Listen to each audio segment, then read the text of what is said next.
40 দিনের বেশি যদি কেউ নাভির নিচের লোম পরিষ্কার না করেন তাহলে সেক্ষেত্রে তার সালাত কবুল হবে না, তার নামাজ হবে না। এরকম একটি মাসআলা আমাদের সমাজে প্রচলিত আছে। কোরআন এবং হাদিসের আলোকে এটি কতটা সঠিক? মৃত ব্যক্তির লাশ, বিশেষ করে মহিলার লাশকে ভিডিও কনফারেন্সের মাধ্যমে দূর দূরান্তের আত্মীয় স্বজনকে দেখানো যাবে? দাঁড়িয়ে পেশাব করলে কি গোসল করা ব্যতীত নামাজ হবে না? 4 রাকাত নামাজের বদলে 3 রাকাত পরে সালাম ফিরালে কি করণীয়? মাথার চুল কালার করা সম্পর্কে ইসলামের শরীয়ত কি বলে? ওযুর সময় মাথায় ওড়না থাকা কি বাধ্যতামূলক? নামাজ অবস্থায় ওযু চলে যেতে চায়, এমন অবস্থায় ওযু আটকিয়ে রেখে নামাজ আদায় করা যাবে কি? পারফিউম ব্যবহার করা বৈধ হবে কি? ছোট বাচ্চার প্রসাব গায়ে লাগলে কি নামাজ হবে? চলুন আমরা প্রবেশ করি আপনাদের প্রশ্নগুলোর উত্তর দেওয়ার পালায়। ইসরা জান আপনি লিখেছেন, স্বামীকে খুশি করার জন্য ফর্সা হওয়ার ক্রিম ব্যবহার করা যাবে কিনা?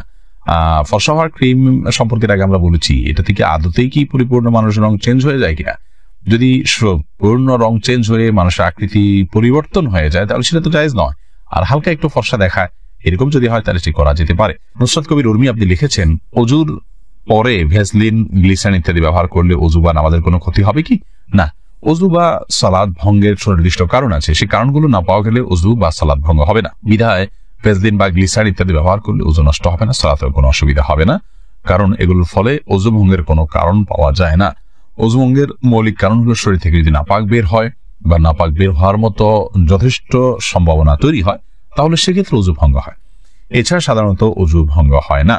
অতএব ভ্যাসলিন, গ্লিসারিন ইত্যাদি আপনি ব্যবহার করেছেন, কারণ নাপাক বের হয়নি আপনার শরীর থেকে, বিধায় ওযু ভঙ্গ হবে না। এরপর আশিক রহমান আপনি লিখেছেন, মৃত ব্যক্তির লাশ, বিশেষ করে মহিলার লাশকে ভিডিও কনফারেন্সের মাধ্যমে দূর দূরান্তের আত্মীয় স্বজনকে দেখানো যাবে?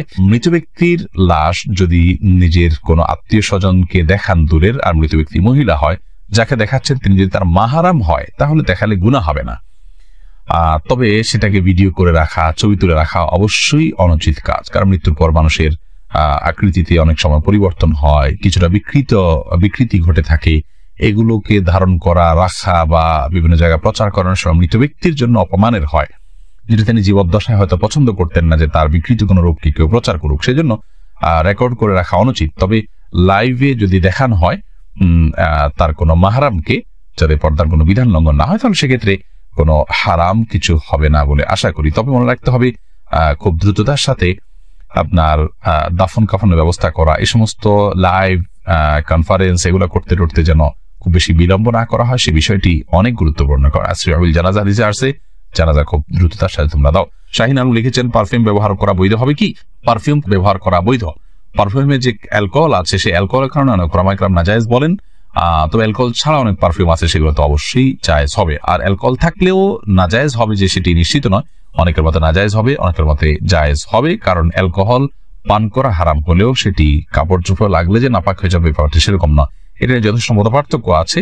সবচেয়ে ভালো হয় অ্যালকোহল ছাড়া অনেক পারফিউম বাইরে হচ্ছে সেগুলো ব্যবহার করা, কিংবা আপনার আতর ব্যবহার করা। আমি ব্যক্তিগতভাবে অ্যালকোহল সহ পারফিউম ব্যবহার করাটাকে জায়েজ মনে করি। এরপরে আব্দুল মা এই আইডি থেকে আপনি লিখেছেন, মাথার চুল কালার করা সম্পর্কে ইসলামের শরীয়ত কি বলে?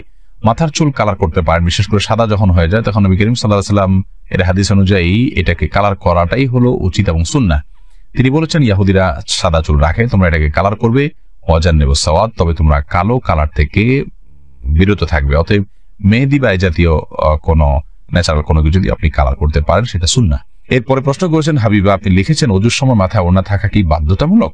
ওযুর সময় মাথায় ওড়না থাকা বাধ্যতামূলক নয়, বরং মাথার ওড়না ফেলে কেউ যদি ওযু করেন, ওযু করতে পারেন। যদি তাকে কোনো গায়রে মাহরাম পুরুষ দেখার আশঙ্কা না থাকে, তিনি মাথার কাপড় চোপড় ফেলে, ওড়না ফেলে মাথার, তারপর তিনি ওযু করতে পারেন। বরং আমরা যখন ওযু করার জন্য মুখমণ্ডল ধৌত করব, তখন আমাদের কাপড় যদি মাথায় থাকে, অর্থাৎ ওড়না যদি টানা থাকে, তাহলে সেক্ষেত্রে এগুলোতে কিছুটা হলো পানি লেগে যাবে, ভিজে যেতে পারে। এই জন্য মাথার ওড়না না রেখে ওযু করা যাবে। যদি মাথার ওড়না রেখে আপনি ওযু করেন এবং আপনার ওড়না খুব একটা না ভেজে আপনার অসুবিধা না হয়, আপনি করতে পারেন।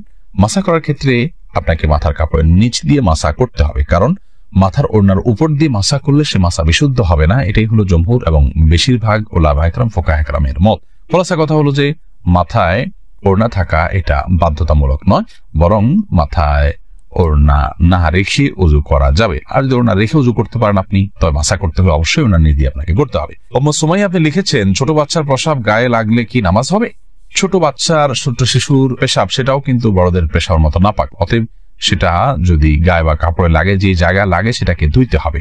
পার্থক্য এতটুকু, যদি দুগ্ধপোষ্য ছেলে শিশু হয় তাহলে তার পেশাবের ছিটা যেহেতু অনেক বেশি ছড়ায় না কন্যা শিশুর তুলনায়, এজন্য তার পেশাবের উপর পানি ছিটা দিলে সেটা যথেষ্ট হয়ে যাবে।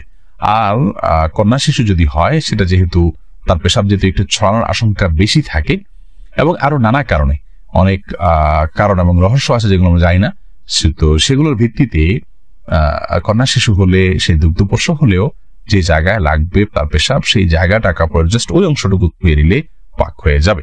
খোলাসা কথা হলো যে ছোট বাচ্চাদের পেশাব যদি কাপড়ে লাগে কিংবা শরীরে লাগে, সেটা নাপাক হবে, সেটাকে পাক করার চেষ্টা করতে হবে বড়দের পেশাব থেকে যেভাবে পাক করার চেষ্টা করা হয়। তবে হ্যাঁ, দুগ্ধপোষ্য যে দুধের উপরে টিকে থাকে এরকম ছোট ছেলে শিশু হলে সেক্ষেত্রে পাকের পদ্ধতির ক্ষেত্রে কিছুটা শিথিলতা আছে, পায়ের ছিটা দিলে পাক হবে। তবে সেক্ষেত্রে ধুয়ে ফেলাটাই হলো সংশয় মুক্ত। বিশেষ করে আপনার অনেক সময় খুঁতখুঁতির স্বভাব থাকে অনেকের মধ্যে সন্দেহ থাকে, মনের প্রশান্তির জন্য পুরোটা ধুয়ে ফেললে সেটা অবশ্যই উত্তম এবং ভালো, কারণ পেশাব থেকে পরিচ্ছন্ন থাকা নির্দেশনা হাদিসে রয়েছে। এমনি সাকিব মাতব্বর লিখেছেন, নামাজ অবস্থায় ওযু চলে যেতে চায়, এমন অবস্থায় ওযু আটকিয়ে রেখে নামাজ আদায় করা যাবে কি? অবশ্যই আটকিয়ে রেখে আদায় করা যাবে, তবে স্বাভাবিক অবস্থায় ওযু আটকিয়ে রেখে তারপরে ওই ওযু দিয়ে নামাজ পড়া উচিত নয়। তবে নামাজের মধ্যে যদি আপনার ওযু ভাঙার বা পেশাব পায়খানা বেগ হয়, তাহলে সে বা বায়ু নির্গত হওয়ার বেগ হয়, তাহলে সেটাকে আটকিয়ে রেখে সালাত কমপ্লিট করা যেতে পারে, যেহেতু সালাত কমপ্লিট করা আল্লাহর কর্তৃক নির্দেশিত। আল্লাহ বলেছে। এরপরে মোহাম্মদ আরাদ আব্দুল্লাহ, আপনি জানতে চেয়েছেন দাঁড়িয়ে পেশাব করলে কি গোসল করা ব্যতীত নামাজ হবে না? দাঁড়িয়ে পেশাব করলে যে গোসল করতে হবে এমনটি বাধ্যতামূলক নয়, বরং দাঁড়িয়ে পেশাব করার পরও আপনি গোসল ছাড়া নামাজ আদায় করতে পারেন। দাঁড়িয়ে পেশাব করতে গেলে যদি আপনার শরীরে কোথাও ছিটে ফোঁটা লাগে বা পেশাব লেগে যায়, সেই জায়গাটা আপনি ধুয়ে ফেলবেন, ধুয়ে আপনি সালাত আদায় করতে পারবেন। আর দাঁড়িয়ে পেশাব করাটা অনুচিত, অনুত্তম, ভালো নয়, মাকরুহ কাজ। নবী করিম সাল্লাল্লাহু আলাইহি ওয়াসাল্লাম সচরাচর দাঁড়িয়ে পেশাব করতেন না।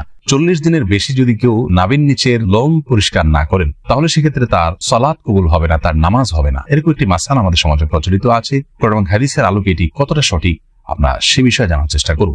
প্রথম কথা হলো, হাত পায়ের নখ ছোট করা, গোপ ছাটা ছোট করা, বগল এবং নাভির নিচের পশম পরিষ্কার করা, এটাকে চেঁচে ফেলা, এটি সকল নবী রাসূলগণের প্রতি আল্লাহ রাব্বুল আলামিনের পক্ষ থেকে আরোপিত কমন একটি বিধান ছিল, সকল নবী রাসূলগণের কমন একটি সুন্নাহ ছিল। যে সুন্নাহ সকল নবী রাসূলদের জন্য প্রযোজ্য ছিল, একজন ইমানদারের জন্য সেটি অবশ্যই অনেক বেশি গুরুত্বপূর্ণ। আনাস ইবনে মালিক রাদিয়াল্লাহু তাআলা আনহু একটি হাদিস বর্ণনা করেছেন, যেটি সহিহ মুসলিমে বর্ণিত হয়েছে, সূরা নাসা এবং মুসনাদ আহমদ সব হাদিস কিতাবে বর্ণিত হয়েছে। সেখানে তিনি বলেছেন যে রাসূল আকরাম সাল্লাল্লাহু আলাইহি ওয়াসাল্লাম আমাদেরকে এই কাজগুলো করবার জন্য, অর্থাৎ হাত পায়ের নখ ছোট করা, গোপ ছোট করা, বগল এবং নাভির নিচের পশম পরিষ্কার করা, চাষা, এই কাজের জন্য তিনি আমাদেরকে সময়সীমা নির্ধারণ করে দিয়েছেন 40 দিন। অর্থাৎ 40 দিন পর্যন্ত কেউ যদি বিলম্ব করেন তাহলে সেটি জায়েজ আছে, যদিও এত বেশি বিলম্ব না করে প্রতি সপ্তাহে একবার পরিচ্ছন্ন করতে পারে, সেটি উত্তম ভালো কাজ। যত বেশি পরিষ্কার রাখা যায় এগুলো ততই ভালো। কিন্তু যদি কেউ বিলম্ব করতে চান, তাহলে সেক্ষেত্রে তিনি এগুলো না চেষে না কেটে সর্বোচ্চ 40 দিন পর্যন্ত থাকতে পারবেন।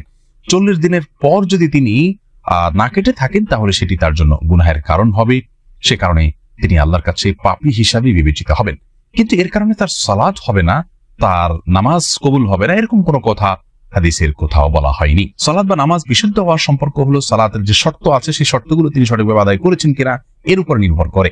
যার কারণে সালাতের শর্ত যদি সঠিকভাবে আদায় করে থাকেন, ফরজগুলো সঠিকভাবে আদায় করে থাকেন, তাহলে সালাত বিশুদ্ধ হবে। যদিও তার নাভির নিচের লোম তিনি অপরিষ্কার রাখেন, নখ বড় রাখেন, এগুলো করা সত্ত্বেও তার সালাত আদায় হয়ে যাবে। কিন্তু এগুলোকে তিনি বড় রাখবার কারণে, ছোট না করার কারণে, সমত না চাষবার কারণে, 40 দিনে বেশি অপরিচ্ছন্ন রাখবার কারণে তিনি একটি গুনাহে লিপ্ত হলেন, সেটি সম্পূর্ণ ভিন্ন বিষয়। শোভন আহমেদ আপনি লিখেছেন, 4 রাকাত নামাজের বদলে 3 রাকাত পরে সালাম ফিরালে কি করণীয়? এটা পরে মনে পড়েছে। ফরজ নামাজ যদি 4 রাকাত যায় 3 রাকাত সালাম ফিরে ফেলেন, তৎক্ষণাৎ মনে পড়লে তো আরেক রাকাত পরে শেষ নামাজ হয়ে যাবে। কিন্তু আপনি উঠে চলে গেছেন, অন্য কাজ করছেন, তারপরে মনে পড়েছে, তাহলে আবার আপনাকে সে সালাত আদায় করতে হবে।